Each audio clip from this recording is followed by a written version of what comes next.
పట్టసీమలో ఉన్నటువంటి ఒక్క పంపు కూడా పనిచేయనటువంటి పరిస్థితుల్లో పట్టసీమ నుంచి నీళ్లు వచ్చేసాయి, కృష్ణానదిలో ప్రవహించేస్తున్నాయి అని ఒక పైలాల్ని ఇక్కడ ఆవిష్కరించి ఆ తరువాత మొరాయించినటువంటి ఒక పంపు దగ్గరికి వెళ్ళి పూజ చేసి నదులు అనుసంధానం అయిపోయిందని ఆయన ప్రకటిస్తే ఢిల్లీలో ఉన్నటువంటి భారతీయ జనతా పార్టీకి చెందినటువంటి మరి వెంకయ్యనాయుడు గారు అనుసంధానం అయిపోయిందని ఆయన ఒక కేక పెట్టి దానికి ఒత్తాసు పలుకుతూ వాజ్పేయి గారు ఉన్నప్పుడే నదుల అనుసంధానం కోసం ఒక టాస్క్ ఫోర్స్ వేయడం జరిగింది, అలాంటి మహత్తరమైనటువంటి కార్యక్రమం ఇవాళ చంద్రబాబు నాయుడు గారి చేతిలో జరిగిపోయింది అనేటువంటి మాట ఆయన చెప్తూ ఉంటే నవ్వాలా ఏడవాలా?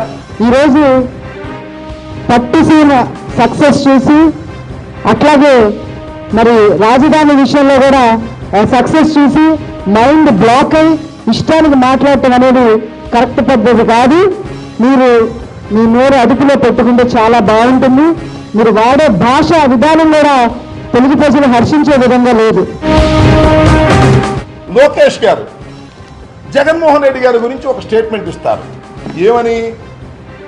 జగన్మోహన్ రెడ్డి గారు అభివృద్ధికి వ్యతిరేకమట, జగన్మోహన్ రెడ్డి గారు రాజధాని నిర్మాణానికి వ్యతిరేకమట, జగన్మోహన్ రెడ్డి గారు ప్రతిపక్ష నాయకుడిగా సింగపూర్ ప్రధానికి సింగపూర్ ప్రభుత్వానికి లెటర్ రాశారట. ఏమని? అయ్యా మీరు మాత్రం చంద్రబాబు నాయుడు గారికి సహకరించకండి, మీరు మాత్రం రాజధాని నిర్మాణంలో మీరు తలదూర్చకండి, అది రాజధాని నిర్మాణం చేయొద్దు అని ఈయన ఒక లెటర్ రాస్తే ఆ సింగపూర్ ప్రధానమంత్రి గారు సింగపూర్ ప్రభుత్వం ఆ లెటర్ చూసి నవ్వుకొని నలిపి చెత్తపుట్లో బారేశారంట. అదేమో మన లోకేష్ గారు చూశారట. ఏదో దుష్ప్రచారం చేస్తున్నారు లోకేష్ గారు అంటున్నారు. ఎవరు దుష్ప్రచారం ఏంటి?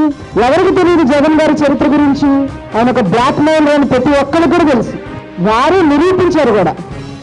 సొంత బాబాయిని శోభ పెట్టి కారణం లేకుండా ఎంపీ సీట్ నుంచి తప్పించి మీరు ఎంపీ అయిన మాట వాస్తవం కాదా?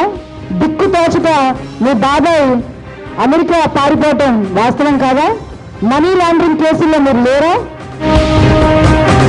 జగన్మోహన్ రెడ్డి గారు లెటర్ రాశారని చెప్తున్నారు కదా, అదేదో చించి బుట్టలో పడేశారంటున్నారు కదా, ఆ ముక్కలయ్యా మీకు దొరికాయంటున్నారు కదా, దయచేసి ఆ ముక్కలు తీసుకొచ్చి ప్రదర్శన చెయ్యండి.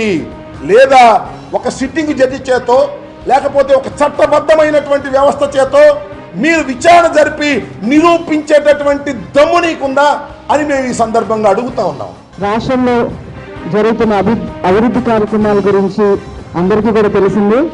అవి చూసి వారవలేక చేసేది లేక ఈరోజు వైఎస్ఆర్సీపీ నేతలు ఇష్టానికి మాట్లాడుతూ ఉన్నారు.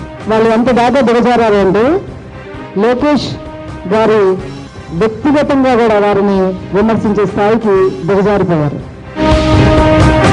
సుమారుగా 5-6 నెలల క్రితం మీ మీద వాట్సాప్లో కానీ కొన్ని పత్రికల్లో కానీ మీ వ్యక్తిగత జీవితం మీద ఏ విధమైనటువంటి వార్తలు వచ్చాయో మీరు ఒక్కసారి గుర్తు చేసుకోమని మనం చేస్తున్నాం. శూర్పణఖ సీతమ్మ శీలం గురించి మాట్లాడితే ఎంత హాస్యాస్పదంగా ఉంటుందో అంబటి రాంబాబు గారు జగన్ గారు లోకేష్ గారి గురించి మాట్లాడితే అంత హాస్యాస్పదంగా ఉంటుంది.